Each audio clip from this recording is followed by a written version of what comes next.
नमस्कार दोस्तों, आज के इस वीडियो में हम बात करेंगे फिजिक्स लूसेंट की जो बुक है उसके एमसीक्यू जो क्वेश्चन हैं। तो हमने पार्ट 1 में लगभग 150 से प्लस क्वेश्चन सॉल्व कर लिए थे। आज हम उसके आगे से क्वेश्चन सॉल्व करना शुरू करेंगे। तो चलो फ्रेंड्स, वीडियो को शुरू करते हैं। पहला क्वेश्चन है, विशिष्ट प्रतिरोध का एसआई मात्रक क्या है। तो अगर केवल प्रतिरोध का मात्रक पूछा जाए तो ओम होता है, लेकिन अगर विशिष्ट प्रतिरोध का तो ये ओम मीटर होता है। ठीक है, और विशिष्ट चालकता का ओम इनवर्स होता है। तो ये सब तीनों मात्रक हो गए। अगला क्वेश्चन देखते हैं। ये 3 ओम और 6 ओम के प्रतिरोध समांतर क्रम में जोड़े हैं तो समपूर्ण प्रत। अब दो फार्मूले हमने पढ़ रखे हैं कि अगर दो प्रतिरोध R1 और R2 अगर हैं, दो प्रतिरोध सीरीज में जुड़े होते हैं तो इनका तुल्य प्रतिरोध R1 प्लस R2 हो जाता है। लेकिन अगर इन्हें हम समांतर क्रम में जोड़ देते हैं तो इनका तुल्य प्रतिरोध 1/R1 प्लस 1/R2 होता है। तो इनको हम सॉल्व कर लेते हैं, 1/3 प्लस 1/6। तो ये हो जाएगा 6 डिवाइड बाई और 2 प्लस 1 मतलब 3/6। तो R बराबर हो जाएगा, R बराबर 6/3 यानी कि 2 ओम। तो प्रतिरोध इसका कितना हो जाएगा, 2 ohm. Option C is correct answer हो जाएगा।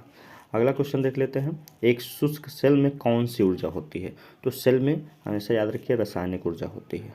अगला क्वेश्चन है, एक शुष्क सेल में विद्युत अपघट्य क्या होता है। विद्युत अपघट्य जो इसमें तरल पदार्थ भरे होते हैं, तो शुष्क सेल में अमोनियम क्लोराइड भरा होता है, अमोनियम क्लोराइड भरा होता है। Option C is correct answer.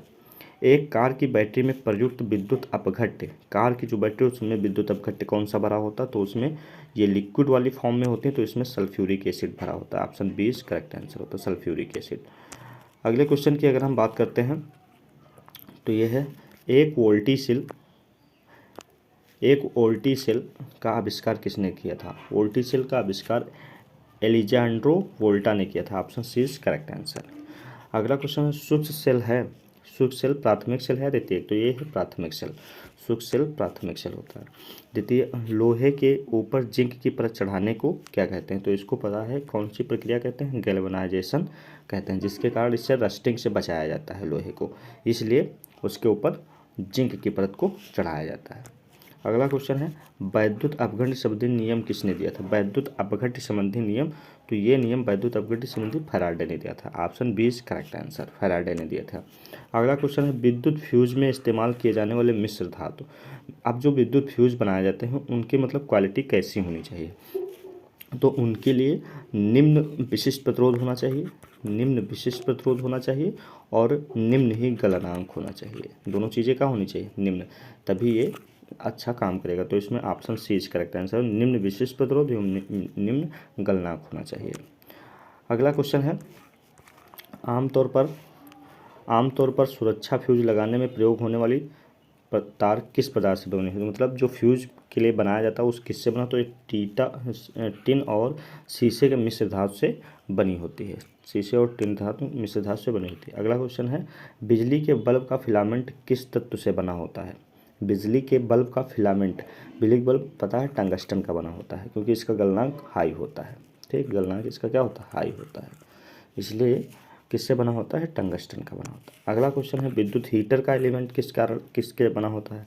तो ये नाइक्रोम का बना होता है, नाइक्रोम का बना होता है। ये उससे भी ज़्यादा गलनांक ज़्यादा होता है। और यदि 100 वाट वाले बल्ब 10 बल्ब प्रतिदिन 1 घंटा जलते हैं तो विद्युत ऊर्जा उपयोग में होगी। तो इसका एक फार्मूला होता है, यूनिटों की संख्या बराबर होता है, यूनिटों की संख्या, यूनिट इज इक्वल टू क्या होता है, वाट गुणे घंटा गुणे दिन जो कुछ घंटा बटे 1000, ये होता है यूनिट की संख्या। तो यहाँ पर देख लीजिए कितने वाट के, 100 वाट के कितने बल्ब हैं, 10 बल्ब, कितनी देर जलते हैं, 1 घंटे। तो इसको 1000 से डिवाइड करेंगे तो तीनों ये 0 कट जाएंगे, तो बचा 1 यूनिट। तो इसका करेक्ट आंसर होगा ए, 1 यूनिट करेक्ट आंसर हो जाएगा। अगला क्वेश्चन है, तड़ित चालक का आविष्कार किसने किया था। तड़ित चालक का आविष्कार बेंजामिन फ्रैंकलिन ने किया था। अगला क्वेश्चन, निम्न में से कौन अनुचुंबकीय पदार्थ है। अनुचुंबकीय पदार्थ है तो इसमें क्रोमियम है, अनुचुंबकीय पदार्थ है। अगला क्वेश्चन, निम्न में से कौन सा प्रतिचुंबकीय, तो ये विस्मित प्रतिचुंबकीय होता है। 155 विद्युत धारा का चुंबकीय प्रभाव सर्वप्रथम अवलोकित किया गया। विद्युत धारा चुंबकीय प्रभाव, तो विद्युत धारा चुंबकीय और ओर्स्टेड द्वारा किया जाएगा। हाई स्कूल में पढ़ा होगा ओर्स्टेड प्रयोग किया, तो ओर्स्टेड द्वारा सर्वप्रथम चुंबकीय प्रभाव अवलोकित किया गया। अगला क्वेश्चन है विद्युत चुंबकीय प्रेरण के नियमों का उपयोग निम्न से किसको बनाने में किया जाए। विद्युत चुंबकीय प्रेरण, तो ये किया जाता है जनित्र को बनाने के लिए। विद्युत जनित्र जो होता है उसको बनाने के लिए विद्युत चुंबकीय प्रेरण के नियम का प्रयोग किया जाता है। अगला क्वेश्चन है विद्युत मोटर निम्न सिद्धांत के अनुसार क्या करती है। किस सिद्धांत के अनुसार विद्युत मोटर काम करती है। तो विद्युत मोटर फैराडे के नियम के अनुसार काम करता है, फैराडे के नियम के अनुसार। अगला क्वेश्चन है ट्रांसफार्मर क्या है। ट्रांसफार्मर तो पता है डीसी को एसी में परिवर्तित करता है, या फिर एसी वोल्टता को घटाने बढ़ाने, हाँ ये ऑप्शन 20 करेक्ट आंसर हो जाए। एसी वोल्टता को घटाने और बढ़ाने में प्रयुक्त किया जाता है, तो इसका correct answer option 20 correct answer हो जाएगा। अगला क्वेश्चन है लेंज का नियम। लेंज का नियम निम्नलिखित में से किसके लिए आवश्यक है। लेंज का नियम किसके लिए आवश्यक, तो ये होता है ऊर्जा संरक्षण के नियम को, ऊर्जा संरक्षण के लिए नियम के लिए आवश्यक होता है। अगला क्वेश्चन है परमाणु के नाभिक में होते हैं। तो नाभिक में प्रोटॉन और न्यूट्रॉन होते हैं, प्रोटॉन और न्यूट्रॉन होते हैं, और इसके आसपास कक्षा में इलेक्ट्रॉन राउंड लगाते रहते हैं। ठीक है, तो इसमें ऑप्शन कौन सा सही होगा। परमाणु के नाभिक में प्रोटॉन और neutron, option A is correct answer हो जाएगा। Option A is correct answer. अगला क्वेश्चन है न्यूट्रॉन की खोज किसने की थी। न्यूट्रॉन की खोज, अब एक याद रखिए ईंट पर नाच, ईंट पर नाच ये याद रखिए। ई से इलेक्ट्रॉन और टी से थॉमसन कह सकते हैं या थॉमसन, ठीक, थॉमसन या थॉमसन। और पर से मतलब प्रोटॉन और रा से रदरफोर्ड, ना से न्यूट्रॉन और चा से चैडविक। तो यहाँ पर क्या बात करें न्यूट्रॉन, न्यूट्रॉन की खोज चैडविक, तो चैडविक द्वारा, option C is correct answer हो गया। अगला क्वेश्चन है परमाणु क्रमांक कहते हैं। परमाणु क्रमांक एटॉमिक नंबर क्या होता है। तो प्रोटॉन और न्यूट्रॉनों की संख्या, तो ये प्रोटॉन और न्यूट्रॉनों की संख्या को होती है द्रव्यमान संख्या। क्या हो जाती है, द्रव्यमान संख्या। एटॉमिक वेट या मास कह सकते हैं, द्रव्यमान संख्या। ठीक है, नाभिक में उपस्थित प्रोटॉनों की संख्या, option B is correct answer. परमाणु क्रमांक प्रोटॉनों की संख्या या फिर इलेक्ट्रॉनों की संख्या को ही क्या कहते हैं, परमाणु क्रमांक। तो option B is correct answer हो जाएगा। अगला क्वेश्चन है जिस तत्व के परमाणु में 2 प्रोटॉन, 2 न्यूट्रॉन और 2 इलेक्ट्रॉन होते हैं उस तत्व का द्रव्यमान संख्या, द्रव्यमान संख्या क्या होती है, प्रोटॉन और प्लस न्यूट्रॉन या फिर इलेक्ट्रॉन प्लस न्यूट्रॉन। क्योंकि किसी भी नाभिक में प्रोटॉन और इलेक्ट्रॉन हमेशा क्या होते हैं, बराबर होते हैं। तो हम कह सकते हैं द्रव्यमान संख्या जो होगी प्रोटॉन न्यूट्रॉन का योगफल या फिर इलेक्ट्रॉन न्यूट्रॉन का योगफल। तो इसमें 2 न्यूट्रॉन और 2 इलेक्ट्रॉन दिए गए हैं और 2 प्रोटॉन दिए हैं। 2 प्रोटॉन मतलब 2 प्रोटॉन और प्लस न्यूट्रॉन 2, तो ये कितना हो जाए 4। तो इसका ऑप्शन करेक्ट हो जाएगा, ऑप्शन 20 करेक्ट आंसर 4। ठीक, अगला क्वेश्चन है नाभिक का आकार होता है 10⁻⁻15 मीटर नाभिक का आकार होता है। पॉजिट्रॉन की खोज किसने की थी, एंडरसन ने प्रोटॉन की खोज की थी। एंडरसन ने पॉजिट्रॉन की खोज की थी, प्रोटॉन ने पॉजिट्रॉन की खोज की थी। 186 नंबर है हाइड्रोजन परमाणु के न्यूक्लियस में प्रोटॉन की संख्या। हाइड्रोजन परमाणु इसमें तो एक ही होता है, H1 होता है ना, तो इसमें प्रोटॉनों की संख्या क्या होती है, 1 होती है। Option B is correct answer. अगला क्वेश्चन है इलेक्ट्रॉन की खोज किसने की थी। तो इलेक्ट्रॉन ईंट पर नाच मतलब थॉमसन ने किया था। ठीक, option A is correct answer. Electron वहन करता है 1 यूनिट ऋणावेश, इलेक्ट्रॉन पर क्या होता है, ऋणावेश होता है। और वहीं अगर प्रोटॉन की बात करें तो पॉजिटिव धनावेश होता है। ठीक है, तो ये क्या हो, ऋणावेश। अगला क्वेश्चन है ऐसे परमाणु जिनके परमाणु क्रमांक समान परंतु परमाणु द्रव्यमान भिन्न भिन्न होते हैं। परमाणु क्रमांक समान होते हैं लेकिन परमाणु द्रव्यमान क्या होते हैं, अलग अलग। तो ये कहता है समस्थानिक, क्योंकि जिनका परमाणु क्रमांक समान होगा वो एक ही जगह पर रखे जाते हैं, तो ये क्या हो जाते हैं, समस्थानिक। और जिनके परमाणु क्रमांक अलग अलग होते हैं लेकिन परमाणु द्रव्यमान सेम होते हैं तो उनको कहते हैं समभारिक। ठीक, तो ये हुआ क्वेश्चन। फिर समस्थानिक गुण पाए जाते हैं। समस्थानिक गुण किस में पाए जाते हैं, तो समस्थानिक गुण होते हैं तुम्हारे, अगर देखा जाए समस्थानिक गुण ये एक तत्व से रिलेटेड होती, तो option A is correct answer हो जाएगा। ठीक, समस्थानिक गुण। 91 एक भारी नाभिक के 2 हल्के नाभिकों में टूटने की प्रक्रिया, तो ये तो पता होगा, विखंडन होता है, नाभिकीय विखंडन। तो जो हाइड्रोजन बम होता है, हाइड्रोजन बम हाइड्रोजन बम ये इसी सिद्धांत पर काम करता है, नाभिकीय विखंडन पर। और नाभिकीय संलयन एक प्रोसेस होता है जो छोटे छोटे द्रव्यमान मिलकर एक बड़ा द्रव्यमान बनाते हैं, ठीक। तो ये नाभिकीय संलयन होता है। नाभिकीय संलयन सूर्य से जो एनर्जी मिलती है तो ये नाभिकीय संलयन के द्वारा बनती है। इनके बीच द्रव्यमान क्षति जो होती है नाभिकीय संलयन प्रोसेस के द्वारा, उसी के द्वारा हमको एनर्जी मिलती है। अगला क्वेश्चन है, तो हल्के नाभिक मिलकर एक बड़े भारी नाभिक का निर्माण करते हैं, तो क्या होता है नाभिकीय संलयन? Option B is correct answer हो जाएगा। और फिर अगला क्वेश्चन, परमाणु बम किस सिद्धांत पर? अभी हमने बताया नाभिकीय विखंडन पर काम करता है। रेडियो सक्रिय पदार्थ उत्सर्जित करते हैं, ये रेडियो सक्रिय जो पदार्थ होते हैं अल्फा किरणें, बीटा किरणें, गामा किरणें, सारा सब कुछ ये उत्सर्जित करते हैं, तो option D is correct answer हो जाएगा। अगला क्वेश्चन है, कोबाल्ट 60 आमतौर पर विकिरण शिष्टिका में प्रयुक्त किया जाता है क्योंकि यह उत्सर्जित करता है। कोबाल्ट 60 गामा किरण उत्सर्जित करता है, इसलिए इसे हम चिकित्सा में यूज करते हैं। अगला क्वेश्चन है, नाभिकीय रिएक्टर में निम्नलिखित में से किसे मंदक के रूप में यूज किया? नाभिकीय रिएक्टर में किसे मंदक के रूप में यूज किया जाता है? तो ये ग्रेफाइट होता है, option B is correct answer हो जाएगा। नाभिकीय रिएक्टर में ग्रेफाइट यूज किया जाता है। और परमाणु पाइल का प्रयोग कहाँ किया जाता है? परमाणु पाइल का उपयोग कहाँ किया जाता है? परमाणु पाइल का उपयोग अगर देखा जाए तो ये नाभिकीय विखंडन के प्राचलन के रूप में परमाणु पाइल का यूज किया जाता है।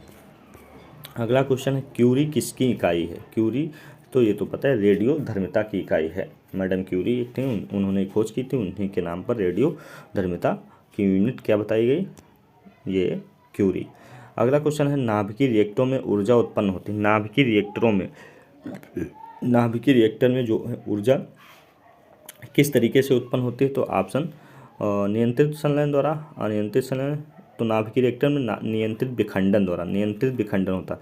देखो रिएक्टर एक ऐसा प्रोसेस है इसमें कंट्रोल करके, ठीक है, नाभिकीय रिएक्टर ऊर्जा प्राप्त करने की एक बड़ी विधि है, लेकिन इसमें कंट्रोल होता है, ठीक है। परमाणु हाइड्रोजन बम वगैरह विखंडन पर आधारित होता है, लेकिन उसमें कंट्रोल नहीं होता, तो ये नियंत्रित विखंडन द्वारा होता है। और फिर अगला क्वेश्चन है, नाभिकीय रिएक्टर में भारी जल का प्रयोग किस रूप में किया जाता है? भारी जल का उपयोग नाभिकीय रिएक्टर में किस रूप में किया जाता है? तो ये रिटार्डर या मंदक के रूप में किया जाता है। मंदक रूप के रूप में भारी जल का उपयोग किया जाता है। अगला क्वेश्चन है, द्रव्यमान ऊर्जा संबंध किस निष्कर्ष है? द्रव्यमान ऊर्जा संबंध तो ये सापेक्षता का विशिष्ट सिद्धांत होता है। सापेक्षता का सिद्धांत होता है, सापेक्षता का विशिष्ट सिद्धांत। डायोड वह प्रयुक्त है जो धारा को एक ही दिशा में प्रवाहित होने देती है। डायोड क्या होती है? वो जो धारा को एक ही डायरेक्शन में फ्लो होने के लिए बाध्य करती है, तो डायोड होता है, ठीक है। अगला क्वेश्चन है, रडार का उपयोग किस लिए किया जाता है? तो रडार का उपयोग हम सौर विकिरण का पता ना जहाज़ों, वायुयान आदि को ढूंढने और मार्गदर्शन के लिए हम रडार का उपयोग करते हैं। अगला क्वेश्चन, त्रिविमीय चित्र निम्न में से किसके द्वारा लिया जाता है? त्रिविमीय चित्र होलोग्राफी के द्वारा लिया जाता है। ब्रह्मांड प्रसारित हो रहा यह सर्वप्रथम किसने कहा था? तो एडविन हब्बल ने बताया था कि ब्रह्मांड हमेशा बढ़ रहा होता है, फैल रहा होता है। अगला क्वेश्चन है, ग्रहों की गति का नियम किसने? ग्रहों के केपलर ने ग्रहों की गति से संबंधित नियम दिए थे। अगला क्वेश्चन है, पृथ्वी तथा अन्य ग्रह सूर्य के चारों ओर चक्कर लगाते हैं, यह सबसे पहले किसने प्रतिपादित किया था? तो ये सबसे पहले किसने बताया था? कॉपरनिकस ने बताया कि पृथ्वी और अन्य जो ग्रह हैं सूर्य के चारों ओर चक्कर लगाते हैं, सबसे पहले कॉपरनिकस ने बताया था। अगला क्वेश्चन है, ब्रह्मांड में सबसे अधिक मात्रा में कौन सा? अब यहाँ पर देखिए ब्रह्मांड में सबसे ज़्यादा कौन सी चीज़ पाई जाती है, और एटमॉस्फेयर की अगर बात करें तो वहाँ क्या सबसे ज़्यादा? तो ब्रह्मांड में सबसे ज़्यादा हाइड्रोजन पाया जाता है, एटमॉस्फेयर में अगर बात करें तो नाइट्रोजन पाया जाता है। इनका अलग मतलब जल्दी में नहीं इसको समझ के करना है वरना गलत हो जाएगा। अगला क्वेश्चन, तारों और सूर्य की ऊर्जा का स्रोत? तो हमने बताया था नाभिकीय संलयन होता है। तारों और सूर्य की ऊर्जा का स्रोत नाभिकीय संलयन होता है। Option A is correct answer. तारों आकाशगंगा का व्यास मापने के लिए क्या उपयोग किया जाता है? तो फेटोमीटर पर, ये बैरोमीटर। तो बैरोमीटर किस लिए नापते हैं? अब देखो बैरोमीटर के लिए हम बैरोमीटर का यूज करते हैं, ये हम एटमॉस्फेरिक प्रेशर मापने के लिए क्या करते हैं, बैरोमीटर यूज करते हैं। इंटरफेरोमीटर तारों आकाशगंगा व्यास नापने के लिए किया जाता है। अगला क्वेश्चन, दो ग्रह जिनके कोई उपग्रह नहीं है, तो बुध और शुक्र ऐसे दो ग्रह हैं जिनका कोई उपग्रह नहीं है, कोई उपग्रह नहीं है, बुध और शुक्र के। और बृहस्पति एक ऐसा है जिसके सबसे ज़्यादा है, 212। निम्न में से किस ग्रह के चंद्रमाओं की संख्या सबसे अधिक, तो Brihaspati, option A is correct answer. निम्न में से किस ग्रह को भोर का तारा कहा जाता है, तो शुक्र को, option number B is correct answer. अगला क्वेश्चन है, सूर्य कौन सा ग्रह सूर्य के चारों ओर 88 दिन में, तो जो सबसे नज़दीक हो तो बुध होता है, बुध जो है 88 दिन में राउंड लगा लेता है। निम्न में से किस ग्रह का घनत्व पानी से कम है तथा पानी पर डाल देने पर तैरता रहेगा, तो ये शनि एक ऐसा ग्रह है जो पानी में डाल देने पर ये पानी पर तैरता रहेगा, जिसकी डेंसिटी पानी से भी कम है। अगला क्वेश्चन, सूर्य का सतह का तापमान लगभग कितना होता है, सूर्य की सतह का तापमान लगभग कितना होता है, ये 5800 डिग्री सेंटीग्रेड तक सूर्य का तापमान होता है। सूर्य के निकट सूर्य के सबसे निकट तारा कौन सा है, तो ये प्रैक्सिमा सेंचुरी क्या है, सूर्य के सबसे निकट तारा है प्रैक्सिमा सेंचुरी, ये हुआ। अगला क्वेश्चन है, नेपच्यून की खोज किसने की थी, गैले ने, गैलीलियो ने, केपलर ने, न्यूटन ने, तो इसका करेक्ट आंसर है गैले ने। नेपच्यून की खोज किसने थी, गैले ने की थी। अगला क्वेश्चन है, सूर्य के निकटतम स्थित ग्रह, सूर्य के मतलब सबसे नज़दीक कौन सा ग्रह है, तो ये ऑप्शन ए है, बुध ग्रह सूर्य के सबसे निकट होता है, ये 88 दिन में सूर्य का चक्कर लगाता है। 220 नंबर है क्वेश्चन, सौरमंडल का सबसे छोटा ग्रह कौन सा है, सौरमंडल का सबसे छोटा ग्रह कौन सा है, तो सबसे छोटा भी बुध ही है। अगला क्वेश्चन है, सौरमंडल का सबसे बड़ा सौरमंडल का सबसे बड़ा ग्रह बृहस्पति है। बृहस्पति के सबसे ज़्यादा उपग्रह हैं, और इसका सबसे बड़ा उपग्रह है गनिमेडे, ये भी क्वेश्चन पूछा जाता है, सबसे बड़ा उपग्रह है इसका गनिमेडे। अगला क्वेश्चन है, निम्न में से कौन सा एक तारा पृथ्वी के सबसे नज़दीक है, तारा पृथ्वी के सबसे नज़दीक है, ध्रुव तारा, धूमकेतु, सूर्य, तो सूर्य तारा जो है सबसे पृथ्वी के नज़दीक है। अगला क्वेश्चन, सौर परिवार में क्षुद्र ग्रह पट्टी का एक ऐसा क्षेत्र है जो इसकी कक्षाओं के बीच विद्यमान है, मतलब इन क्षुद्र ग्रह पट्टी कौन सी होती है, तो मंगल और बृहस्पति के बीच जो स्पेस होता है इसी को क्या कहते हैं, क्षुद्र ग्रह पट्टी, यहाँ पर क्षुद्र ग्रह पाए जाते हैं, तो इसका ऑप्शन सही हो जाएगा बी वाला, मंगल और बृहस्पति। अगला क्वेश्चन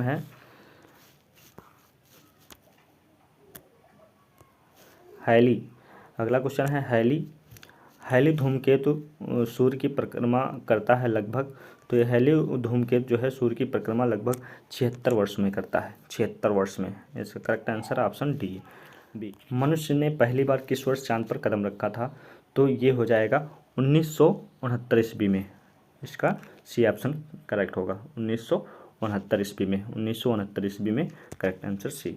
अंतरिक्ष यात्री को आकाश का रंग कैसा दिखाई देता है, तो ये तो बहुत फेवरेट क्वेश्चन है, काला, अंतरिक्ष से यात्रियों को काला रंग दिखाई देता है। लाल ग्रह मंगल को कहा जाता है क्योंकि यहाँ पर आयरन ऑक्साइड पाया जाता है, आयरन ऑक्साइड यहाँ पर पाया जाता है, इसलिए इसे लाल ग्रह कहा जाता है। पृथ्वी सूर्य का एक चक्कर कितने समय में पूरा करती है, तो पृथ्वी सूर्य का चक्कर 365.25 दिन में पूरा करता है, इसीलिए 4 साल में 366 दिन हो जाते हैं। अगला क्वेश्चन क्या है, पेरिस स्थित अंतर्राष्ट्रीय खगोलीय संघ IAU के माइनर प्लैनेट सेंटर ने प्लूटो को कौन सा नया नाम दिया है, तो प्लूटो को जो सबसे छोटा ग्रह था तो उसका नाम था 134340, इसका नया नाम रखा गया है। अगला क्वेश्चन है, मीथेन जिसके वायुमंडल में उपस्थित हो वह है, कौन से ग्रह पर मीथेन उपस्थित है, इस क्वेश्चन का कहने का मतलब यही है कि कौन से ग्रह पर मीथेन उपस्थित है, तो इसका ऑप्शन नंबर सी, बृहस्पति ग्रह पर मीथेन उपस्थित है। अगला क्वेश्चन है, खगोलीय इकाई निम्न में से किन के बीच की औसत दूरी होती है, तो खगोलीय इकाई एस्ट्रोनॉमिकल AU को कहते हैं, एस्ट्रोनॉमिकल यूनिट खगोलीय इकाई को कहते हैं पृथ्वी और सूर्य के बीच की औसत दूरी को, पृथ्वी और सूर्य के बीच की औसत दूरी, option number A is correct answer. अगला क्वेश्चन है, ब्लैक होल के सिद्धांत का प्रतिपादन किसने किया था, ब्लैक होल के सिद्धांत का प्रतिपादन किसने किया था, तो ये ऑप्शन सी, चंद्रशेखर ने ब्लैक होल के प्रतिपादन किया था। अगला क्वेश्चन है, आकाशीय पिंडों का अध्ययन कर भौतिकी की शाखा को कहते हैं। तो जिसमें आकाशीय पिंडों का अध्ययन किया जाता है उसे कहते हैं astrophysics. Option A is correct answer, astrophysics. अगला क्वेश्चन है, कॉस्मिक किरणों की खोज किसने की थी? कॉस्मिक किरणों की खोज किसने की थी? तो इसका ऑप्शन बी है, विक्टर हैश ने। विक्टर हैश ने इसकी खोज की थी। अगला क्वेश्चन, रडार के आविष्कारक कौन थे? रडार रॉबर्ट वाटसन इसके आविष्कारक थे। फिर अगला क्वेश्चन है, गुरुत्वाकर्षण नियमों के आविष्कारक कौन थे? गुरुत्वाकर्षण नियम किसने दिया था? न्यूटन ने। इनका फेवरेट एक गुरुत्वाकर्षण नियम F=G(m1m2/r²। ये जो है गुरुत्वाकर्षण नियम का एक बेस्ट फार्मूला निकाल के इन्होंने ही दिया था। अगला क्वेश्चन है, नोबेल पुरस्कार अल्फ्रेड नोबेल के नाम पर शुरू हुआ जिन्होंने खोज की थी, किसकी खोज की थी? तो इन्होंने डायनामाइट की खोज की थी। तो option D is correct answer हो गया। 1938 कहा जा रहा है, टेलीविज़न का आविष्कार किसने किया था? तो टेलीविज़न का J.L. बेयर्ड ने टेलीविज़न का आविष्कार किया था। अगला क्वेश्चन है, राइट ब्रदर ने किसका आविष्कार किया था? तो ये तो बहुत फेवरेट कहानी स्टोरी है जो नीची कक्षा में भी पढ़ाई जाती है, वही 4-5 में। तो ये रॉबर्ट ब्रदर ने विमान की खोज की थी। अगला क्वेश्चन है, एक्स-रे का आविष्कार किसने किया था? तो एक्स-रे का आविष्कार रॉन्स्टन ने किया था। अगला क्वेश्चन है हमारा, परमाणु बम का विकास किसने किया था? तो परमाणु बम के अगर विकास की बात करते हैं तो इसका ऑप्शन ए, रॉबर्ट ओपेनहीमर ने किया था। अगला क्वेश्चन है, प्रक्षेप शास्त्र का विकास किसने किया था? तो प्रक्षेप शास्त्र की अगर हम बात करते हैं तो ये किया था वाटसन वान ब्राउन ने किया था। हाइड्रोजन बम किसने विकसित किया था? तो ये एडवर्ड टेलर, ऑप्शन बी ने इसे बनाया था हाइड्रोजन बम को। हाइड्रोजन बम नाभिकीय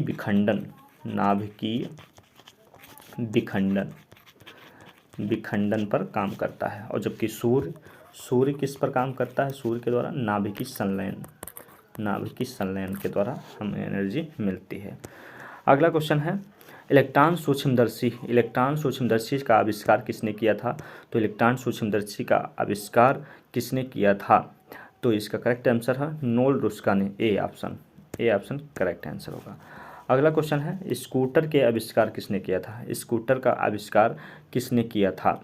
तो ये है ब्राडशॉ ने स्कूटर का आविष्कार किया था।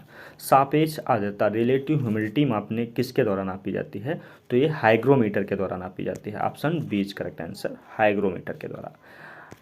अगला क्वेश्चन है, निम्न में से किसका उपयोग ऊंचाई नापने के लिए किया जाता है? ऊंचाई नापने के लिए बैरोमीटर तो एटमॉस्फेरिक प्रेशर के लिए, प्लानीमीटर एरिया नापने के लिए जाता है, अल्टीमीटर हाइड्रोमीटर अलग चीज़ है, वाटर से रिलेटेड होगा।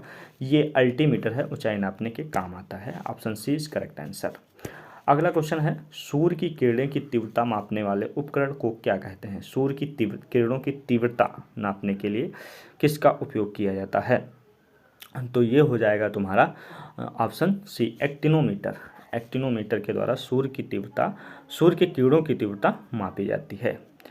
अगला क्वेश्चन की अगर हम बात कर लेते हैं तो ये है, वह उपकरण कौन सा है जिससे समुद्र की गहराई मापने के लिए ध्वनि तरंगों का उपयोग किया जाता है? तो समुद्र की गहराई नापने के लिए ध्वनि तरंगों का उपयोग किसमें किया जाता है? रडार तो अलग चीज़ है, और अल्टीमीटर हाइट मापने के काम आता है, वेंचुरीमीटर डिस्चार्ज मापने के काम आता है, और ये सोनार के द्वारा ही समुद्र की गहराई सोनार के द्वारा मापी जाती है। अगला क्वेश्चन है, थर्मोस्टेट का प्रयोजन क्या है? थर्मोस्टेट का प्रयोजन मतलब ये होता है कि तापमान को स्थिर रखना। थर्मोस्टेट मतलब तापमान को स्थिर रखना। Option C is correct answer हो जाएगा। अगला, निम्नलिखित युक्तियों में किसको मोटर गाड़ियों के इंजन को ठंडा करने के लिए प्रयोग किया जाता है? जो मोटरसाइकिल वगैरह होती हैं उनकी गाड़ियों में जो इंजन है, इंजन को ठंडा करने के लिए किसका उपयोग किया जाता है? तो ये radiator. Option C is correct answer, radiator का उपयोग किया जाता है। अगला हम क्वेश्चन अगर देख लेते हैं, अगले क्वेश्चन में रिकॉर्ड करने और रिकॉर्ड की हुई डिक्टेंशन को पुनः रिप्रोड्यूस करने के लिए प्रयुक्त उपकरण को कहा जाता है। तो ये किसको रिकॉर्ड करने और उसको रिप्रोड्यूस करने के लिए जो उपकरण यूज़ किया जाता है उसे क्या कहा जाता है? तो ये है ऑप्शन डी, मतलब माइक्रोफोन। माइक्रोफोन के द्वारा, option B dictaphone, option B dictaphone, इसके द्वारा एक काम किया जाता है। अगला क्वेश्चन है, सापेक्षता का सिद्धांत किसने दिया था? रिलेटिविटी, थ्योरी ऑफ रिलेटिविटी का सिद्धांत किसने दिया? तो ये आइंस्टीन ने दिया था। Option C is correct answer होगा। और लॉ ऑफ फ्लोटिंग सिद्धांत किसने दिया था? तो ये पता ही, आर्किमिडीज ने दिया था। Option D is correct answer. अगला क्वेश्चन है, मेघाच्छादित रातें स्वच्छ रातों की तुलना के कारण अधिक गर्म होती हैं। मतलब ये है कि जो बादलों वाली रात तो वो गर्म क्यों होती हैं, और जबकि ऐसे अच्छी रातें होती हैं, मतलब साफ़ रातें होती हैं, तो वो ठंडी क्यों होती है? तो इसमें ग्रीन हाउस प्रभाव होता है, वो जो प्रत्वक्षरण होता है, उत्पन्न होता है स्थलीय विकिरण। तो option D is correct answer होगा। स्थलीय विकिरण के कारण ये ऐसा कुछ देखने को मिलता है। अगला क्वेश्चन है, ध्वनि का एक अभिलाक्षिक तारत्व है जो निर्भर करता है। ध्वनि का अभिलाक्षिक जो है तारत्व ये आवृत्ति पर निर्भर करता है। Option B is correct answer है। अभिदर्शक की फोकस दूरी और नेत्रिका की फोकस दूरी के अनुपात किसके लिए 1 से अधिक होता है? तो ये दूरदर्शी के लिए 1 से अधिक होता है। ठीक है, दूरदर्शी के लिए अधिक होता है। 58 में, समांतर क्रम में जुड़े आर प्रतिरोध के 3 एक समान प्रतिरोधों को प्रभावी प्रतिरोध कितना होगा? तो अगर समांतर क्रम में, तो 1/r plus 1/r plus 1/r ये हो जाएगा। तो ये हो जाएगा 3/r, ये आ जाएगा 1/r। तो अगर r तुल्य प्रतिरोध r की बात करते हैं तो r/3 हो जाएगा, ये r/3 हो जाएगा, r/3। Option B is correct answer. यहाँ से ये भी पूछ सकता है कि समांतर क्रम में जोड़ने पर प्रतिरोध, जो तुल्य प्रतिरोध वो कम हो जाता है, तो देखो यहाँ पर कम हो जाता है। ठीक है, अगला क्वेश्चन देखते हैं। गर्म मौसम में पंखा आराम का एहसास दिलाता है, क्योंकि क्यों आराम दिलाता है? हमारा शरीर हवा में अपेक्षाकृत अधिक ऊष्मा विकीर्ण करता है? नहीं। पंखा ठंडी हवा देता है? कोई ज़रूरी नहीं। हवा की चालकता बढ़ती है। हमारा पसीना द्रुतता से वाष्पित हो जाता है, मतलब हमारा पसीना आसानी से वाष्पित हो जाने के कारण हमको रिलैक्स फील होता है। तो इसका करेक्ट आंसर ऑप्शन डी हो जाएगा। अगला क्वेश्चन, कॉस्मिक किरणें हैं आवेशित करें, अनावेशित तथा आवेशित दोनों, तो यही option C is correct answer हो जाएगा। अगला क्वेश्चन हम देख लेते हैं। अगला क्वेश्चन है, निम्नलिखित किरण युग्मों में से कौन सी प्रकृति विद्युत चुंबकीय होती हैं? विद्युत चुंबकीय कौन सी होती हैं? विद्युत चुंबकीय किरणें कौन सी होती हैं? विद्युत चुंबकीय किरणें अगर देखा जाए तो ये होती हैं एक्स किरणें और गामा किरणें, जो हैं एक्स किरणें और गामा किरणें हैं, एक्स किरणें गामा किरणें, तो ये होती हैं विद्युत चुंबकीय किरणें। अगला क्वेश्चन हम बात करते हैं, एक क्षण चुंबक द्वारा उत्पन्न चुंबकीय बल रेखाओं के बारे में बात की गई है। चुंबक पिंड के अंदर प्रतिच्छेद करती है? नहीं। केवल उदासीन बिंदु को प्रतिच्छेद करती है? नहीं। केवल उत्तरी एवं दक्षिणी ध्रुव को प्रतिच्छेद करती है? ये भी नहीं।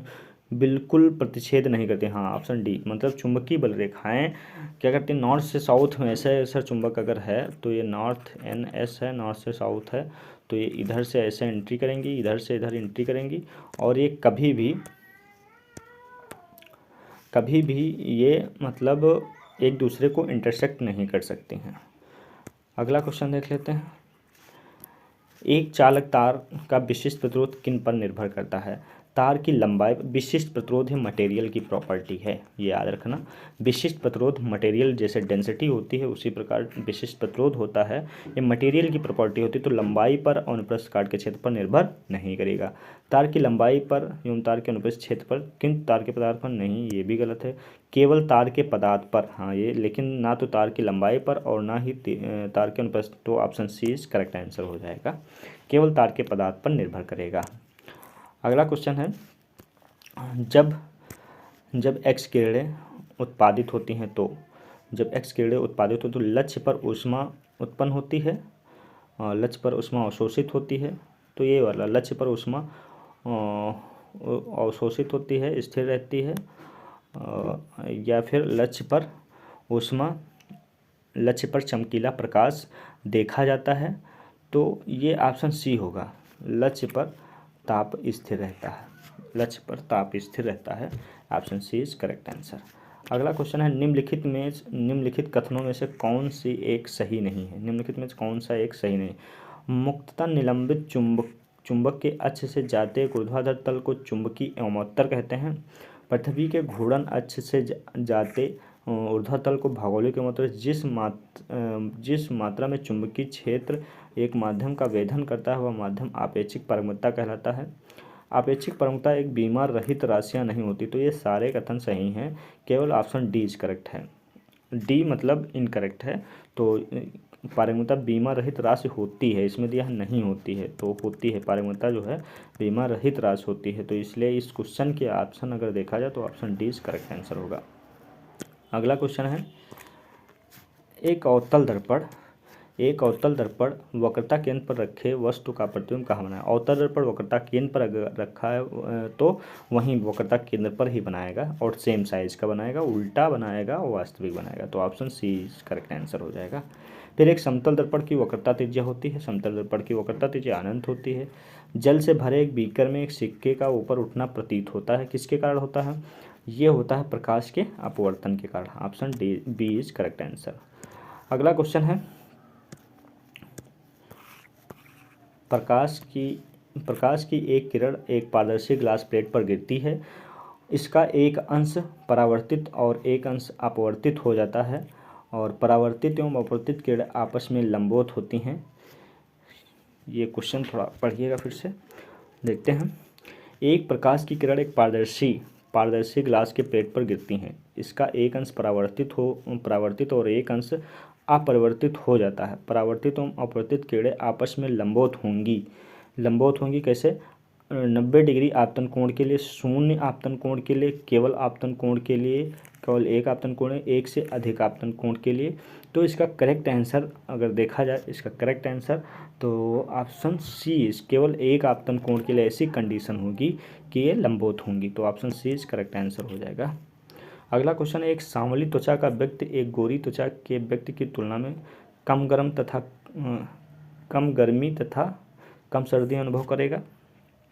कम गर्मी तथा कम सर्दी, अधिक गर्मी तथा अधिक कम सर्दी का अनुभव करेगा। तो option C is correct answer हो जाएगा। Option C is correct answer हो जाएगा, क्योंकि ब्लैक कलर क्या होता है? काला सांवला मतलब कह सकते हैं ना, तो वो होता है सूर्य के प्रकाश को अपनी तरफ आवर्जित, तो अधिक गर्मी अनुभव करता है और कम सर्दी अनुभव करेगा। अगला क्वेश्चन है, निम्नलिखित में से कौन सा एक न्यूनतम ताप धोतित करता है? न्यूनतम ताप धोतित करता है मतलब कौन सा न्यूनतम ताप है? ठीक है, जैसे 1 डिग्री सेंटीग्रेड है और एक केल्विन है, एक फ़ारेनहाइट, एक ड्यूमर पर क्रम, तो इनमें से कौन सबसे कम है? तो सबसे कम की अगर बात की जाए तो option B is correct answer हो जाएगा। 1 केल्विन जो है कम है इन तीनों से। अगले क्वेश्चन की हम अगर बात कर लेते हैं, अगला क्वेश्चन है, यदि एक पिंड सरल आवर्त गति में गतिशील हो तो वेग एवं त्वरण में कालांतर कितना होगा? वेग और त्वरण में कालांतर कितना होगा? एक सरल आवर्त गति में है तो वेग और त्वरण में कालांतर होगा 90 डिग्री का। कालांतर कितना होगा? 90 डिग्री का। Option B is correct answer. अगला क्वेश्चन है, एक पिंड ऊर्ध्वाधर दिशा में ऊपर प्रक्षेपित होता है। एक पिंड ऊर्ध्वाधर दिशा में ऊपर प्रक्षेपित किया जाता है तथा यह पुनः धरातल पर गिरता है। इसकी स्थितिज ऊर्जा कहाँ पर? मतलब स्थितिज ऊर्जा जगह यहाँ पर कोई वस्तु है, यहाँ से अगर यहाँ इसको रखा गया ऊंचाई पर, तो यहाँ पर सबसे ज़्यादा पोटेंशियल एनर्जी होगी। ठीक है, तो धरातल पर अधिकतम नहीं, सर्वाधिक ऊंचाई पर अधिकतम होगी। B is correct answer. B is correct answer होगा। अगला क्वेश्चन है, निम्नलिखित युग्मों में से किस की एक समान बीमा नहीं है? स्थितिज ऊर्जा एवं गतिज ऊर्जा ये तो समान होती है। घनत्व एवं विशिष्ट घनत्व, फोकस दूरी, ऊंचाई ये भी समान होता है। गुरुत्व बल ये भी। केवल बी ऑप्शन इस करेक्ट है। घनत्व का अलग होता है, विशिष्ट घनत्व का कोई यूनिट नहीं होती है। अगला क्वेश्चन है, निम्नलिखित आलेखों में कौन सा एक समान गति निरूपित करता है? एक समान गति कौन सा ग्राफ निरूपित कर रहा है? ये देखते हैं। ये देखने के लिए ग्राफ देख लेते हैं। तो एक समान गति मतलब ये है तुम्हारा, ये वाला ऑप्शन एक समान गति का ग्राफ डी ऑप्शन दिखा रहा है। अगला क्वेश्चन है 276, सरल आवर्त गति से एक सरल लोलक के लिए निम्नलिखित कथनों में से कौन सही है। सरल आवर्त गति में माध्य स्थिति में स्थितिज ऊर्जा अधिकतम होगी, माध्य स्थिति में स्थितिज ऊर्जा अधिकतम, गतिज ऊर्जा अधिकतम होगी। तो ऑप्शन इज करेक्ट ए वाला होगा, क्योंकि माध्य स्थिति में ही गतिज ऊर्जा अधिकतम होगी, गतिज ऊर्जा अधिकतम होगी। ए वाला ऑप्शन सही हो जाएगा। अगला क्वेश्चन है ऊष्मा के सर्वोत्तम एवं निष्कृष्ट चालक क्रमशः हैं। सर्वोत्तम मतलब अच्छा और सबसे बैड कंडक्टर कौन सा है ऊष्मा का, तो ये चांदी सबसे अच्छा है और शीशा सबसे बैड होता है। तो option A is correct answer. 277 number का option A is correct answer. अगले क्वेश्चन की बात करते हैं तो मोटर कार में शीतलन रेडिएटर किस सिद्धांत पर कार्य करता है, तो केवल संवहन पर ही काम करता है। मोटर अभी आगे क्वेश्चन पढ़े थे कि मतलब गाड़ी के जो इंजन होते हैं उनको कूल करने के लिए, ठंडा रखने के लिए किस चीज़ का यूज़ करते हैं, तो रेडिएटर का यूज़ करते हैं। और रेडिएटर किस सिद्धांत पर काम करता है, तो ये केवल संवहन पर काम करता है। Option B is correct answer हो जाएगा। अगला क्वेश्चन है अत्यधिक ऊंचाई पर भोजन बनाने के लिए प्रेशर कुकर बेहतर है, क्योंकि जल का क्वथनांक निम्नतम वायुमंडल दाब के कारण कम हो जाता है। क्वथनांक क्या हो जाएगा, कम हो जाएगा, इसलिए वहाँ पर भोजन आसानी से बन जाएगा।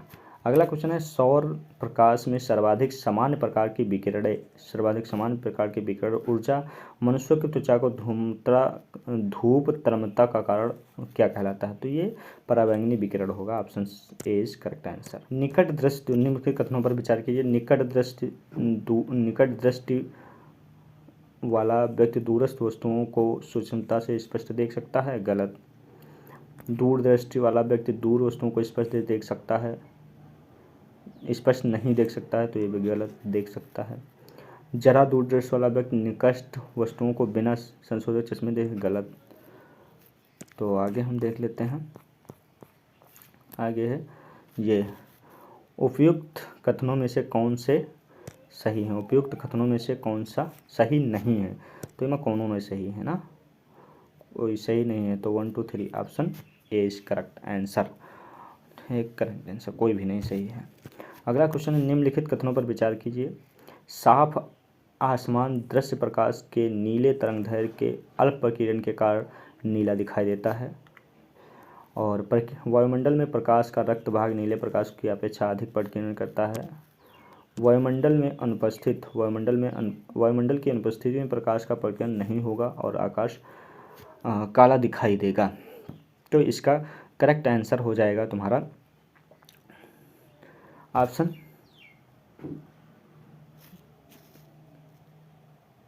सी वाला, ऑप्शन सी, क्योंकि इसमें तीसरा केवल सही है। ठीक है, कौन सा सही है, तो तीसरा वाला सही है, option C is correct answer हो जाएगा।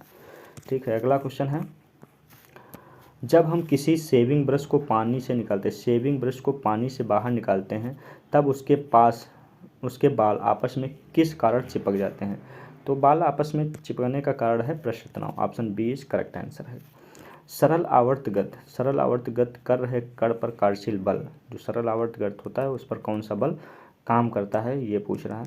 तो ये हो जाएगा इस विस्थापन के अनुक्रमानुपाती माध्य स्थिति से दूर निर्देशित, विस्थापन के अनुक्रमानुपाती माध्य स्थिति के निर्देशित होता है, विस्थापन के अनुक्रमानुपाती होता है माध्य स्थिति की ओर निर्देशित होता है। तो option C is correct answer हो जाएगा। ठीक है, अगला क्वेश्चन देख लेते हैं। एक मनुष्य द्वारा भूमि पर लगाया गया दबाव सबसे अधिक कब होगा, तो जब वह नीचे भूमि पर लेटा होता है तो एरिया ज़्यादा हो जाएगा तो कम लगेगा। ठीक है, तो दाब कम होगा। जब वह पदांगुली पर खड़ा होता है तो option B is correct answer हो जाएगा। और अगला क्वेश्चन संचार में प्रयुक्त फाइबर ऑप्टिकल्स किस सिद्धांत पर कार्य करता है, तो ये प्रकाश के पूर्ण आंतरिक सिद्धांत पर कार्य करता है। अगला क्वेश्चन इलेक्ट्रॉन वोल्ट डॉट की इकाई है, तो इलेक्ट्रॉन वोल्ट ऊर्जा की इकाई है, ना कि विभवांतर की। तो option D is correct answer हो जाएगा। अगला क्वेश्चन है